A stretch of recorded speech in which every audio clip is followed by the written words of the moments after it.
Welcome to the School's Motivational Speaker podcast. My name is Harun Rabbani. I'm a school's motivational speaker, and I also talk to other people who are helping young people as well as teachers to motivate them, to inspire them to do things somewhat differently, or maybe a lot differently. We also talk to parents. So today we are going to be talking about a very important topic. It is about the impact of social media, and I brought along with me somebody who I've heard him speak only the once. He was brilliant, and I've heard about him. I've had conversations with him, and he is making an impact on young people's lives. Welcome to the podcast, Mark Saxby. Hello, good to be here. Mark, tell me, first of all, before we get going on what we're going to be talking about, tell me a bit about your background, your business, and then we'll look at the charity aspect of your work. Okay, so I am a journalist. My profession started off in newspapers, went into magazines, had my own press agency, worked in commercial radio, then went to work for the BBC radio for about 11 years. I was at the BBC, worked in ITV as well, actually, in between. But radio, a bit of TV as well. That's what I was doing at ITV. But it was radio, which I loved. It was while I was at the BBC, I was taught how to use social media to find news stories in the days when social media was pretty new. And I then realized during that time that actually social media from a commercial point of view had real potential. So I started what was then one of the first specialist social media agencies in the country, if not the world. And we've been going 13 years and then created the charity officially 2 years ago. So that's kind of me in a potted history. When you and I were little, and I was littler way back and you were littler afterwards, at that era, social media, internet, it didn't exist. My sons, on the other hand, that's all they've known. So what's wrong with the whole picture currently? So, well, what's wrong is that we spend too much time on social media at the expense of things that are more valuable in life. How do we win them over is by understanding the way they're thinking. So one of the things that I do when I go into sessions is I say, I'm not here to tell you to stay off social media because it's part of our lives. I mean, after all, I'm a social media consultant. It'd be completely ridiculous if I went in there and said, stay off social media. So what I talk about is actually how you can take back control of your lives from social media and giving you the tools and the permissions and the tips that can make your life better while still being on social media, but making the most of it in the right sort of way while also enjoying life. And do you know what? The young people are won round so easily. I've never had somebody who's been overtly negative about what I've been talking about. You get some young people who won't necessarily make commitments at the end, but overall you can see they are absolutely intrigued by the message that I deliver. What are some of the negative consequences of incorrect or wrong usage of social media? They're serious, aren't they? I mean, there's been some amazing research. One of the most striking pieces of research was that young people, if you're children who spend an excessive amount of time on social media, have a thinner frontal cortex of the brain. It just doesn't develop properly. And therefore, then as they get older, they can't remember things. They're more likely to be stressed or depressed. They're more likely to be anxious, sleep deprived. So that alone is serious. Then there's the study that says that teenage girls who spend an excessive amount of social media, so we're talking probably around 5 hours a day on social media, they're more likely to take their own lives. Then there's the whole thing about how 80% of child sex crimes start life on social media. So they're on the platforms. Predators are using the platforms. And then there's a new study I read recently which said that young people who spend an excessive amount of time on social media are actually going to be worse at maths.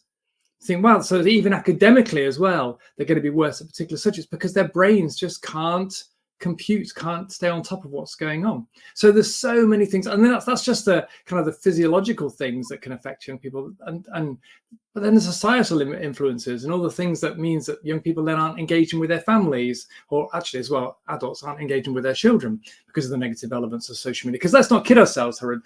We're as guilty as the young people are.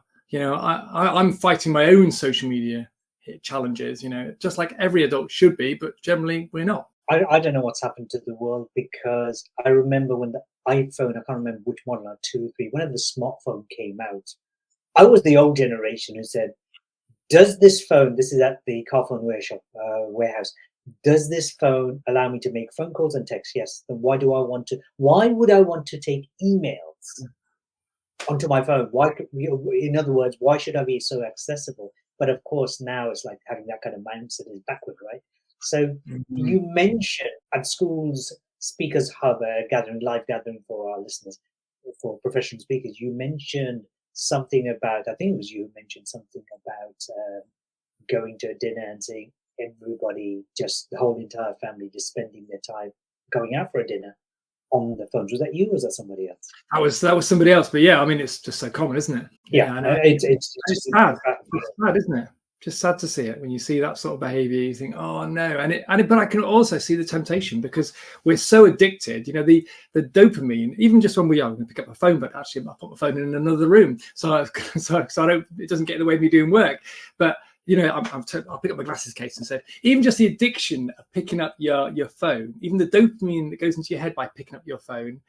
It's just enormous. That's before you've even turned it on. So no wonder when we're sitting there at the table and there's a lull in conversation, we automatically reach for our phones because our brain is hungering for technology. It's hungering for us to pick up our phone. It's hungering for us to go on social media to see whether we've had any likes or actually posting on social media because it makes us feel better about ourselves that we're telling our story. We're almost like we struggle to live in the now because we're so busy. We're so used to living online. So how do you know the work that we do, or you do, I should say, how do you know the work that you do has an impact on the young people's lives? Yeah, it was a quite common question. I think a lot of adults, well, I'll say a lot, some adults are quite skeptical about what we do. They think, you can go into school, Mark, and you can get these young people to make commitments, but actually, do they really follow it up? Does it really make a difference? And I think there's two things. There's the evidence, which is that schools tell us that they see a significant drop in issues relating to social media after we've been in.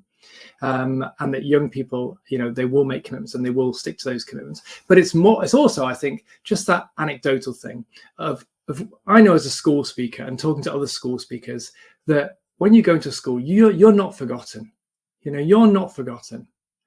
And so therefore, then, if you're not forgotten, the things you talk about won't be forgotten. So yes, there might be some young people who may write down a commitment to change. They may say, I'm going to, stop bullying other kids, or they may say, I'm going to leave networks because I feel sad. And maybe they will. Maybe they won't. Maybe it will take them. It'll take them years before they get to that stage. But do you know what's going to happen is the words that I've talked about, the impact I've had, and others in our team have had when they're in front of the young people, will stick with these young people. And when it comes to a point of them realizing actually they're not happy with their lives, when they realize their mental health is being affected adversely, the words that we said will come back to them and they'll realize there is another way of living life. And I think that's the crucial element.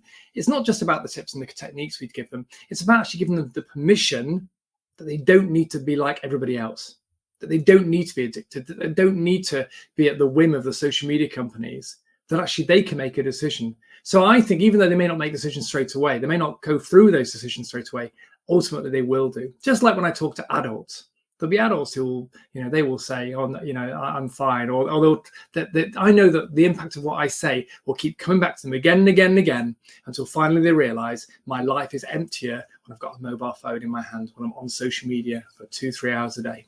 Are you addicted to social media yourself?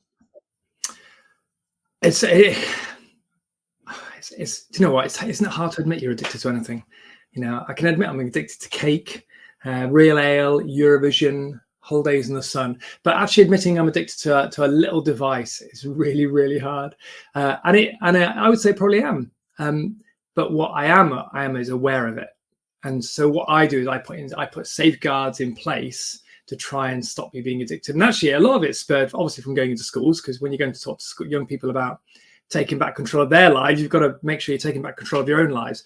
But the crucial moment came when a teacher in a session said to me, oh, Mark, how much time are you spending on your social media so the young people can see what an example you set? And I said, oh, probably around 2 hours a day. And she looked disappointed. And I covered up by saying, yeah, because I need it for my work. But of course, the reality is I don't really need it for my work. I just pretend I need it for my work. not pretend being malicious, just it's easy to go and check your emails in an evening. It's easy to check your emails when you're finishing a meeting rather than waiting until you get home. It's easy to respond to a WhatsApp message straight away. So what I've done is I put things in place. So one of the things I've now got on my home screen of my phone, it now tells me my screen time, my daily screen time. And I try and make sure that over a week, my average is always under an hour. That's my current aim. I mean, my aim will ultimately Under an hour a day? Hour a day. An hour a day, which Wow. maybe sounds like a lot, but that's, you think about that, that's me going, that time can build up quite easily going on, I control Spotify in our house on my phone. Therefore, then I go on it for that. But I don't think that's bad. That's fine to do. What I don't want to be doing is going on my social media to find out how tall Mother Teresa was, or what was the follow-up single to Kajagoogoo's Too Shy. I want to be on there for real purposes. 5 foot, by the way, Mother Teresa's, and I have no idea what Kajagoogoo's follow-up single was. Right. But I don't want to go. So I think it's fine to go on your phone when you're going on it for real reasons, for things that are constructive. When I was preparing something on Saturday morning, I needed to write some thoughts down, and it was easier to write them on my phone. So therefore, that's fine. But going on there to read the news again, to find out the latest, do some doom scrolling, or to go onto social media to look at what other people are saying, that is not fine. So by aiming for that time limit, you find that because if I go on Facebook and if I decided to scroll through the feed, you're already adding 50 minutes to your screen time, even though it feels like 3 minutes. So I cannot go onto Facebook, cannot go onto social media networks on my phone. I can only go on there when actually it's really for a purpose. So I would just think, actually, I really don't need to look at these things. So therefore, then don't do it. Wikipedia, nightmare. Love Wikipedia, rabbit hole. Go and look at one thing that you didn't need to know in the first place before. No, you know everything.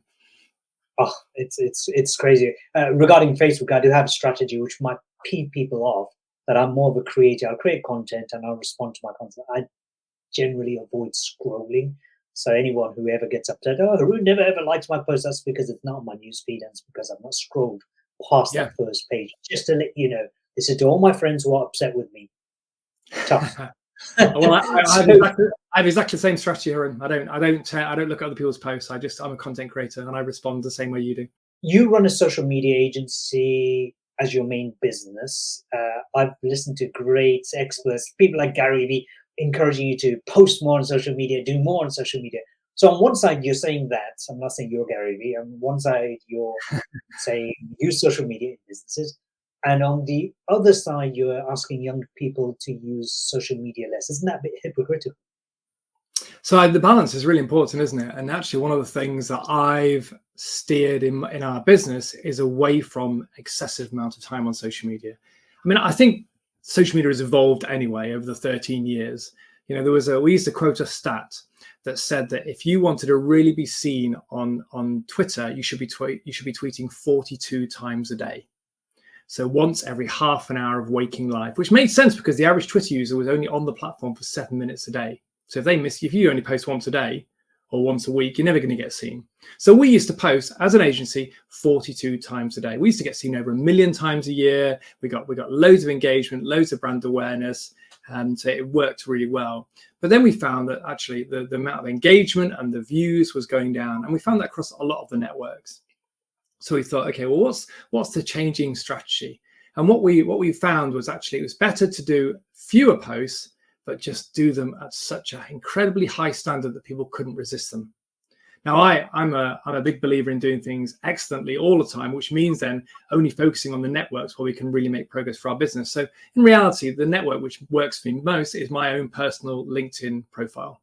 So when I write a post on there, I very carefully construct it according to the algorithm, according to the way how to win people over, how to achieve my objectives. And those posts will often get engagement for more than a week after I've posted it.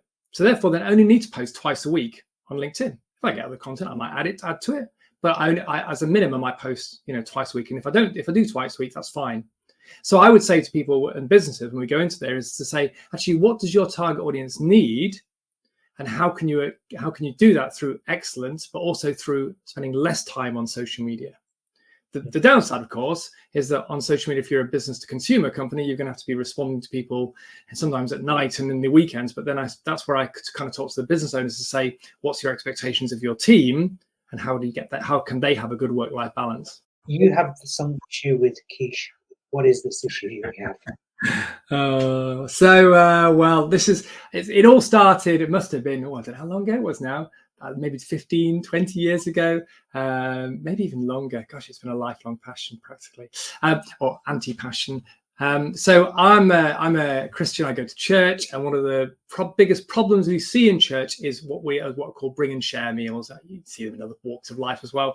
People would be encouraged to bring along some food, and you'd have a buffet which everyone would kind of help themselves. And what would unfortunately happen with a lot of Christian events is lots of people would bring quiche, not nice homemade quiche. I'm sure such a thing. The cheap supermarket, bargain basement quiche, and they'd stick it on the table. And it all came down to one event I went to where the only thing that was in the event, food-wise, was quiche. 6 different varieties of quiche. I went hungry. My family went hungry. It was a sad day for all humanity. So I thought, okay, right, I need to do something about it. So I launched this petition to call on the Archbishop of Canterbury and the Pope to ban quiche from all Christendom.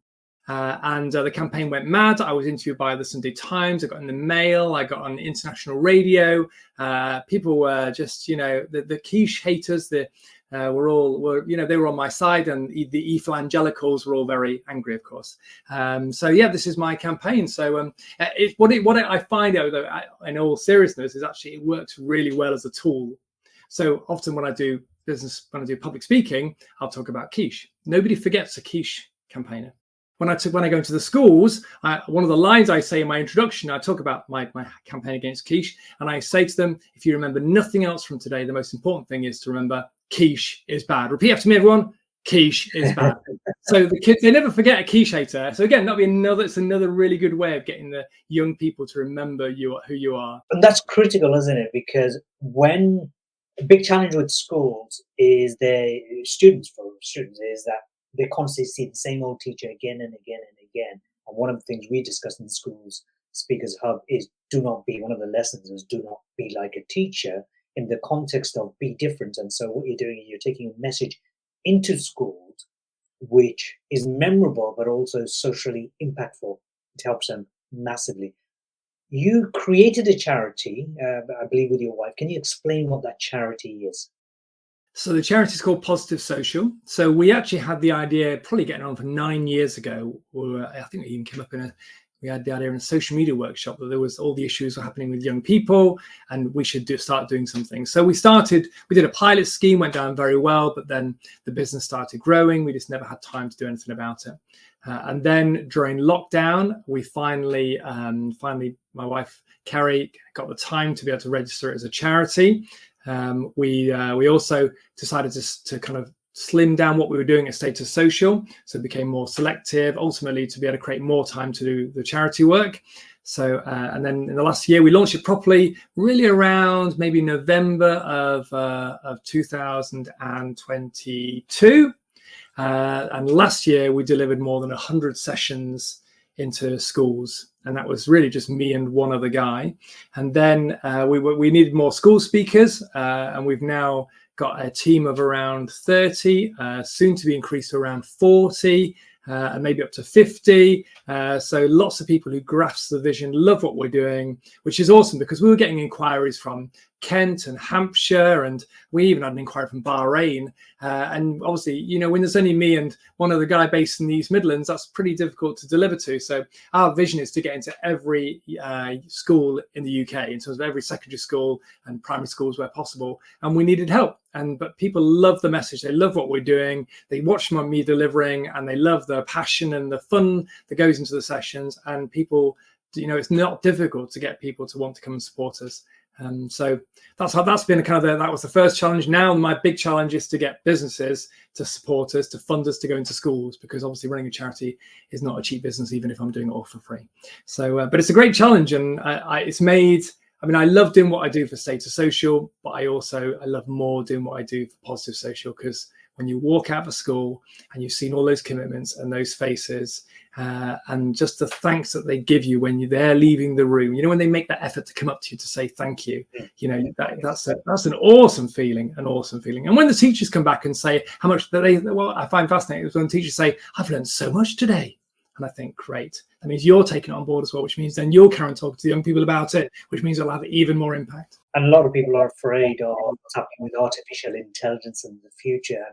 And the big thing is not to run away from it, but to embrace it, but embrace it in a safe way, in a way that serves you and you're not serving it. So that's great to hear. You answered one of the questions, which is there's only one of you putting your message out, but now you're telling me there's a lot more of you. And are you taking on more professional speakers to come and do this kind of stuff? Or yeah, always looking for people who can deliver. I mean, there's so many schools, so many young people in the country.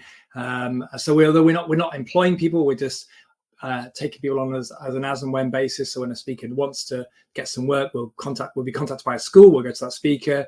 Would you like to deliver it for us? And then they say yes or no, or we find people. So it's a good model, which is working really well so far. It's important for our teachers and parents to understand the number of purposes of a motivational speaker coming into your school. One is obviously bringing in information that you wouldn't normally deliver.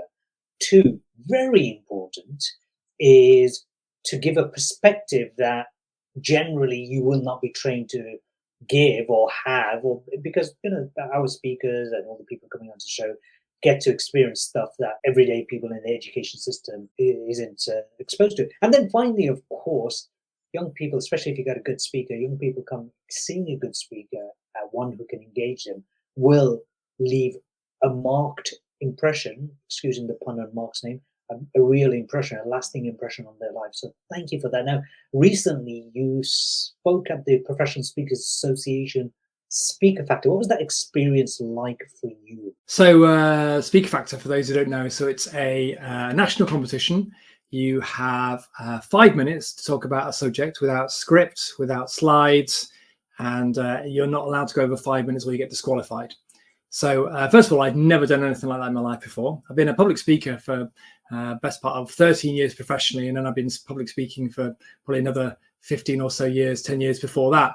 But doing it in 5 minutes without a script, doing it with a time, doing it in front of your peers, it was, I mean, the regional finals, I did the regional finals. So I'm based in the East Midlands, and the regional finals took place in the summer, and it was a car crash. I was underprepared, didn't know my scripts, too nervous, fluffed my way through the whole thing, thought it was the worst talk I've ever done. It probably wasn't, but it felt like the worst talk I'd ever done. But I was very fortunate in that everyone else, nobody else took part, so I won. So I went through to the semi-finals. Of course, that was a bit of a lesson for me. But what was really interesting as a lesson that really helped me and is useful for all public speakers is one of the breakthroughs was when I heard somebody say, everybody wants you to win, Mark. And in terms of do well, not win, ultimately they win the competition, but do well. They're on your side. That was the phrase. They're on your side. And I thought, if they're on my side, what have I got to worry about? They're not looking for me to fail. They're not looking for me to trip up. They're not gonna look for ways I've been bad. I mean, the judges might do, but I'm not really worried about the judges. I just want to do something where I'm actually holding up the head of my, making my region be proud of me. So I went into that semi-final. I mean, it was a bit of a roller coaster. I only actually finished the talk. In fact, I did a complete rewrite on the Sunday before the Friday semi-final. Learned it by the Wednesday. So I'd only 2 days beforehand. Turned up at the semi-final and just really enjoyed the experience. It went really well. And then somehow managed to get through to the grand final. And on the grand final, you're on the big stage in front of lots of people. So although I didn't win, I don't know whether there was no kind of placings. I didn't win, but I still had a massive amount of exposure, and people came up and said, yes, I want to get involved. So kind of that was the opportunity. Where I'd also give myself a real challenge was, normally I've done talks about social media. I've never done a talk about positive social to grown-ups. So I had to write a talk that was ultimately designed to make to get across the whole thing, the whole story of positive social, but at the same time also challenge the people in the room so they would get emotionally engaged. Oh, it was so challenging. But again, it was really fascinating. I talked about the whole dopamine effect and about our own addiction. I talked about my daughter, Amy. So my daughter, Amy, she's 9, and she used to have a sign on her bedroom door and it said, no boys allowed. Fair enough, I thought. But then one day that sign changed to say no phones. fed up of me looking at my phone during the bedtime routine, she stuck up a sign. And when I talked about that story and challenged everyone in the room to maybe put up that sign themselves, several people in the room said that straight away, they suddenly realized, I'm on my phone. My phone's in front of me. Why is my phone in front of me? And they then committed to change. So it was a great experience in the end, but it was a painful run up to get to that whole speaker factor final. Well, this is how you become a powerful motivational speaker. But if you want to become really good at what you do, two groups of people that should scare the pants out of you. First of all, is young people. If you can speak to young people, keep them engaged. In other words, they're not going to bite you, chew you up, spit you out. If you can do that, great for you. You can speak to anyone. And the other group is your own peer group, of course. I'm not ballsy enough to speak to the peer group. I've spoken to young people all my life. So before we finish, for anyone who wants to get in touch with you, of course, the details are in the show notes. Make sure you connect with Mark on LinkedIn and connect through his website as well, so you can find that. One final question, 3 parts. If you can go back in time in a TARDIS and give few words, I'm talking about a couple of sentences max, of advice to 7-year-old version of Mark, what's the most empowering, impactful thing you would say to 7-year-old version, bearing in mind when that was? What was I like when I was 7? That's a long time ago, Harun. What would I have taken in? I think that's the challenge, isn't it? What would a 7-year-old take in that would then stick with them for the rest of their lives? I think the words I would say is, you are loved.